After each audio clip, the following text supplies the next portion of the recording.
Tapi Tuhan, nanti ada pemiliknya gimana? Kan ada rumah, ada kota yang besar, ada sumur-sumur yang besar, ada kebun-kebun yang besar. Pasti ada yang tinggal di situ. Bahkan raksasa. Bagaimana harus menghadapinya? Dari awal Tuhan katakan, peperangan adalah milik. Ya, karena itu dikatakan mewariskan. Sama-sama katakan mewariskan. Ya, bukan kita fight untuk itu, bukan kita berperang untuk itu. Kenapa? Karena yang berperang adalah Tuhan.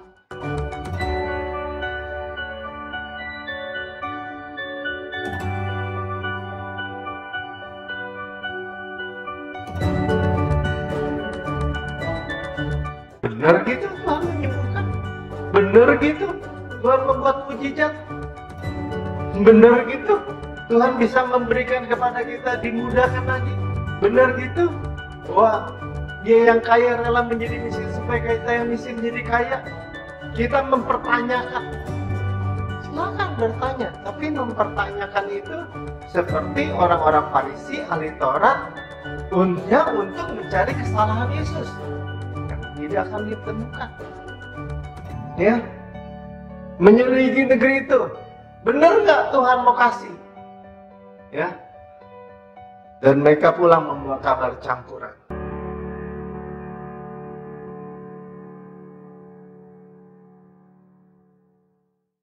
Shalom, jumpa lagi dengan saya Pendeta Melkisedek Tano. Dalam tayangan kita ini adalah ciptaan baru. Yang lama sudah berlalu, sesungguhnya yang baru sudah datang. Pada rekaman tayangan pagi hari ini, kita akan membicarakan tentang orang Kristen seharusnya memperoleh warisan.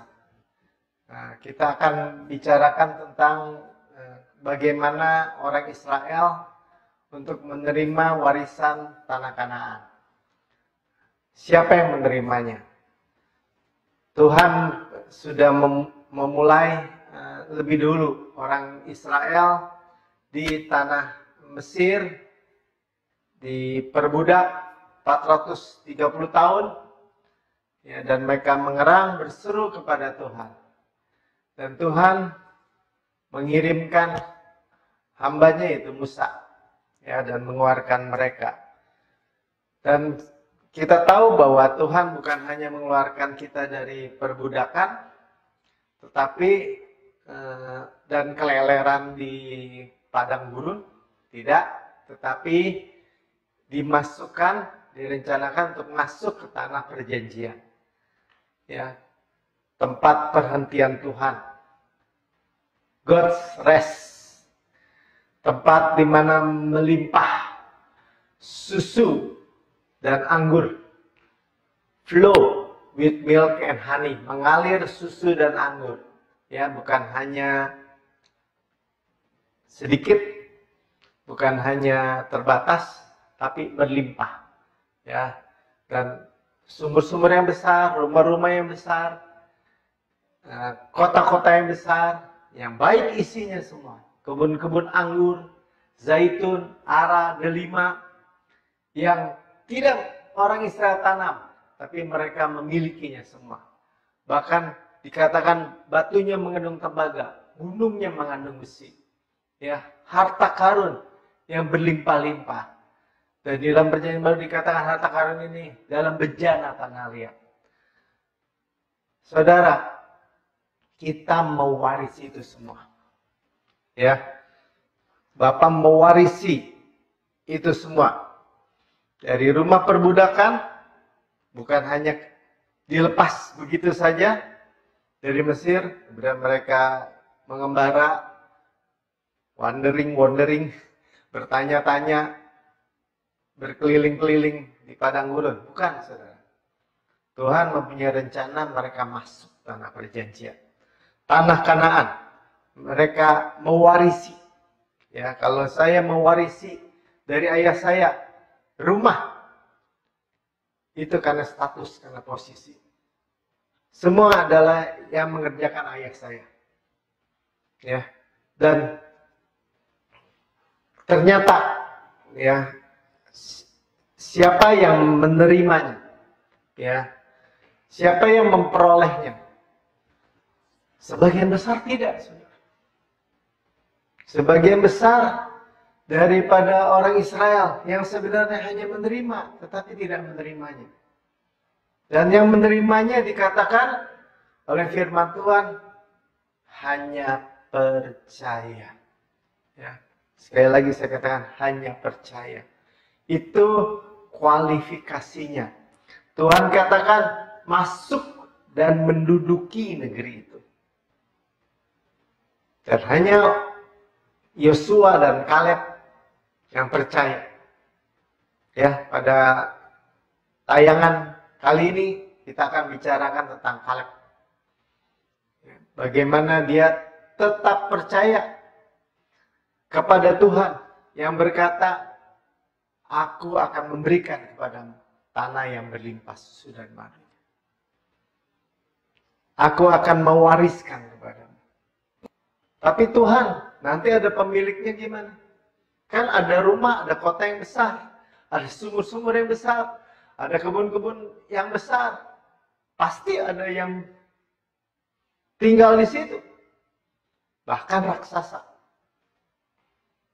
Bagaimana harus menghadapinya? Dari awal Tuhan katakan, peperangan adalah milikku. Ya. Karena itu dikatakan mewariskan. Sama-sama katakan mewariskan.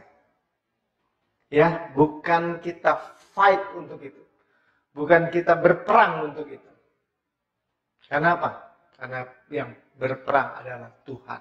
Nanti kita akan lihat bagaimana dalam perjalanan khotbah ini, firman ini, kita akan masing-masing menangkap apa yang Tuhan mau pesankan kepada kita. Kaleb percaya sebelum dia masuk, jauh-jauh hari sebelum dia masuk, ya, dia percaya. Ya, saya akan bacakan dulu dari bagian dari Perjanjian Baru. Ya. Bagaimana saya katakan bahwa isunya hanya percaya. Ya, bagaimana Pak? Kalau nggak bertindak, hanya percaya aja, mana bisa? Tuhan yang menyelesaikan semua. Ya. Bagaimana dalam Ibrani 4 ayat 6? Saya akan bacakan kepada saudara. Jadi sudah jelas, ya, buat kita harusnya sudah jelas bahwa ada sejumlah orang akan masuk ke tempat penantian itu. Apa tempat penantian itu? Tanah Kanaan. God's rest, katakan ya. Sedangkan mereka yang kepadanya lebih dulu diberitakan kabar kesukaan. Good news, Injil, kabar baik. Gimana nggak baik, saudara? 430 tahun menjadi budak. Dan mereka dijanjikan tanah berlimpah susu dan madu. Ya. Itu tidak masuk karena ketidaktaatan mereka. Jadi di sini jelas dikatakan, mereka tidak masuk bukan karena mereka kurang ini dan kurang itu, tetapi karena ketidaktaatan mereka. Dalam bahasa Inggrisnya dikatakan unbelief. Jadi cuma satu, saudara. Kalau Tuhan tanya kepada kita, apa yang, atau kita tanya kepada Tuhan, Tuhan, apa yang kami harus kerjakan sampai kami memperoleh apa yang Tuhan wariskan? Tuhan katakan, percaya. Ya. Tetapi dikatakan mereka tidak terima sebaliknya.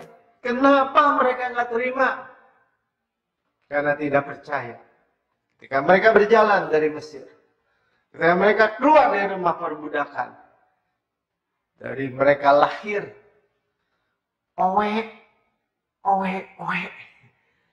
mereka hanya tahu bahwa mereka itu orang tuanya budak. Ya, mereka hanya tahu bahwa mereka itu harus bekerja kepada tuan Mesir. Firaun. Ya. Dan mereka berjalan, saya singkat cerita ya. Mereka keluar oleh Tuhan. 10 tulah. Ya. Mereka keluar oleh 9 tulah plus Paskah. Beberapa waktu ini kita akan menghadapi Paskah. Passover. Oleh darah. Jadi kalau kita bicara tentang Kaleb, dia keluar, dia mewarisi. Semua karena darah. Ya, darah yang dioleskan. Di pintu, di ruang, di pintu, di list pintu semua dari orang Israel. Mereka keluar dan memperoleh warisan. Dalam Ulangan 1 ayat 22, yang menceritakan mereka sudah mencapai titik perbatasan di Kades Barnea. Tetapi apa yang orang Israel katakan, dikatakan tadi unbelief. Ya, di dalam Ibrani 4 ayat yang ke-6 tadi. Ya. Lalu kamu sekalian mendekati aku, mengerubungi Musa, dan berkata, marilah kita menyuruh beberapa orang mendahului kita untuk menyelidiki negeri itu bagi kita, dan membawa kabar kepada kita tentang jalan yang akan kita lalui dan tentang kota-kota yang akan kita datangi. Ya, sepintas sepertinya tidak ada masalah. Tapi Tuhan sudah katakan 10 kali orang Israel itu di dalam bagian kitab yang lain, ya, di dalam Bilangan 14, ya, 10 kali mereka mencobai. Seolah-olah mereka bilang apa? Tuhan bilang masuk dan menduduki negeri. Gimana? Kita harus lihat dulu. Nanti yang punya negeri gimana? Karena mereka akhirnya diutus 12 pemimpin dari suku 12 suku Israel. Akhirnya mereka masuk. Ya, mereka lihat tuh kan benar ada raksasa. Ya. Mereka mau menyelidiki. Ya, kalau mereka mau menyelidiki firman Tuhan, silakan. Tetapi kalau orang Kristen mau menyelidiki, maknya Tuhan benar apa enggak? Apa dia itu benar gitu Tuhan menyembuhkan? Benar gitu Tuhan membuat mujizat? Benar gitu Tuhan bisa memberikan kepada kita dimudahkan lagi? Benar gitu bahwa dia yang kaya rela menjadi miskin supaya kita yang miskin jadi kaya? Kita mempertanyakan. Silakan bertanya, tapi mempertanyakan itu seperti orang-orang Farisi, ahli Taurat, untuk mencari kesalahan Yesus yang tidak akan ditemukan. Ya, menyelidiki negeri itu, benar nggak Tuhan mau kasih? Ya, dan mereka pulang membawa kabar campuran. Coba lihat, ya, bagaimana di dalam Bilangan 14. Ketika mereka pulang, atau Bilangan 13 bagian terakhir, mereka pulang, mereka bilang benar. Ya, negeri yang kami intai itu luar biasa baiknya. Ini hasilnya. Mereka menggandar. Ya, Yosua dan Kaleb menggandar di atas kayu. Ya, hasil negeri itu. Anggur. Juntayan anggur yang begitu besar. Tetapi sebagian besar dari mereka yang mengintai, 10 orang berkata, tapi.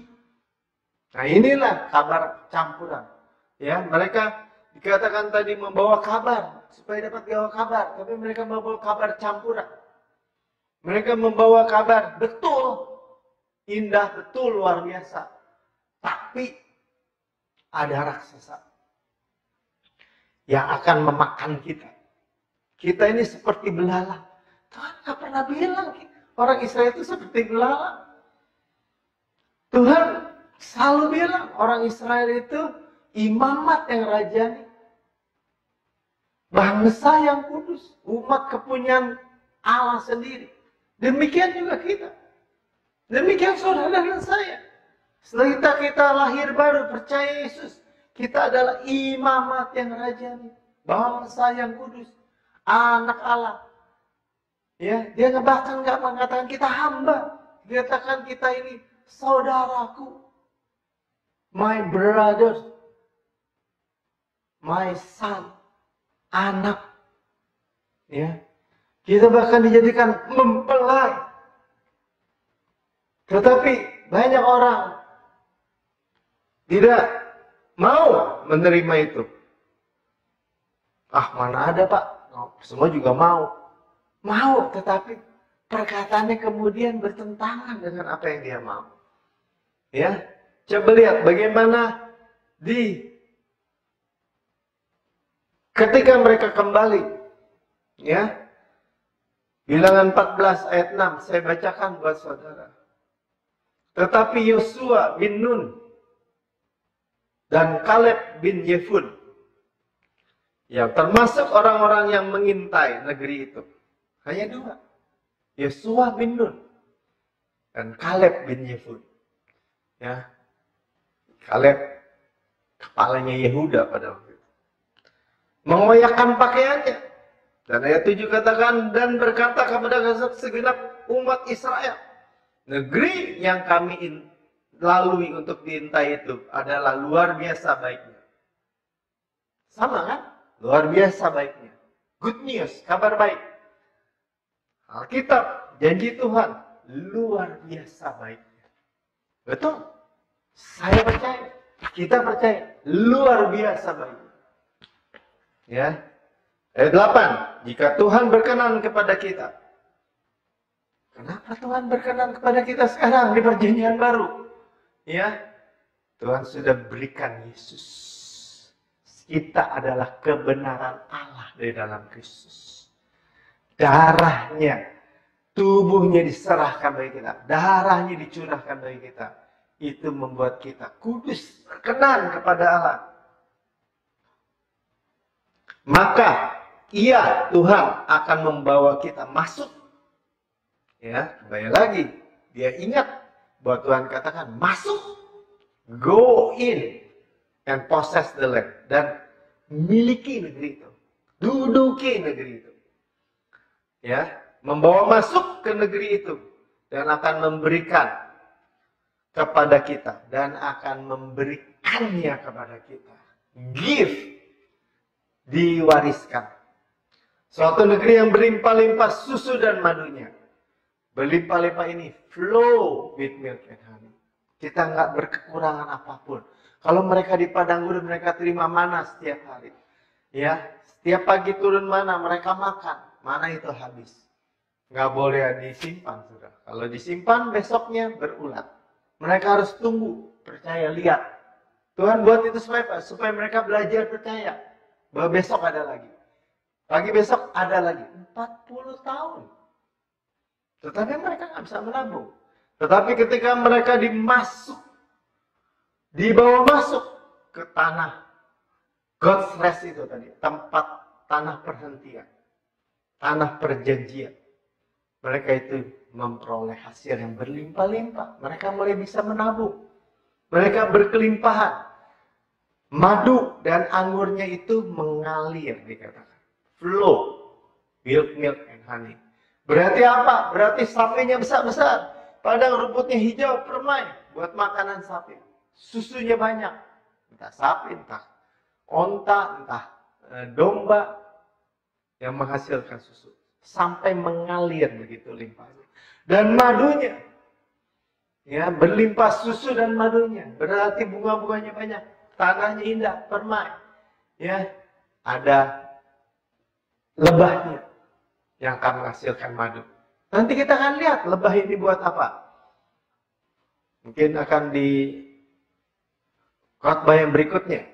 Hanya ayat 9. Janganlah memberontak kepada Tuhan. Hanya janganlah tidak percaya kepada Tuhan.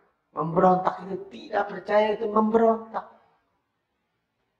Mengatakan, mana bisa Tuhan ini, mana bisa Tuhan begitu. Tuhan Maha Kuasa dan semua orang percaya. Dan Tuhan mau. Ya, bahkan orang Israel berkata, mereka dikeluarkan dari Mesir, dilewatin padang gurun, dimasukin tanah Kanan supaya dibunuh sama raksasa. Betapa tidak berterima kasihnya, ya, yang mewariskan masuk, mereka melihat rumah mereka besar, kebun-kebun mereka besar, ya, mengalir susu dan madunya, sumur-sumur mereka besar, mereka berlimpah-limpah. Sedang Tuhan menyertai kita, ya, lihat, Tuhan menyertai kita, consciousnya, kesadarannya bahwa Tuhan yang berperang ganti dia. Itu yang Kaleb katakan. Jangan takut kepada mereka. Sehingga ketika dia lihat raksasa dan dia lihat Tuhan, raksasa itu nggak ada artinya. Sekali lagi saya katakan, orang Israel kebanyakan melihat raksasa, mereka lihat diri mereka sendiri, mereka seperti belalang. Tetapi Kaleb melihat raksasa, dia melihat Tuhan. Raksasa seperti roti yang mereka makan. Ya, sudah lihat Kaleb, ya, jauh sebelum masuk, dia sudah mengatakan yang sama. Kemudian 45 tahun kemudian, karena orang Israel memberontak, akhirnya orang Tuhan bilang, oh nggak boleh masuk. 20 tahun ke atas tidak boleh. Kenapa? Seperti mereka katakan, 40 hari mereka mengintai, mengatakan yang nggak benar tentang aku. Sekarang, ya, silahkan aja kita 40 tahun di padang gurun sampai habis, mati semua. Sudah lihat, ya, bagaimana kemudian Kaleb masuk. Saya sampai bagian ini aja, ya. Dia dari sebelumnya, sebelum masuk dia percaya.